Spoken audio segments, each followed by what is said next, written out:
पिया की लगे लो धूप दीप माला धूप दीप माला शरण में लो माँ जगदम्बा पिया की लगे लो माँ जगदम्बा पिया की लगे लो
मैया के भजन सुना रहा छी और जो आज सबके नीक लागे हुए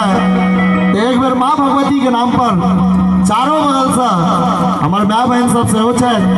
उनका सबसे सेहो आग्रह करबन जो दुनू हाथ उठाकर हमरा संगे ताल पर ताली बजाब मैया श्यामा हमरा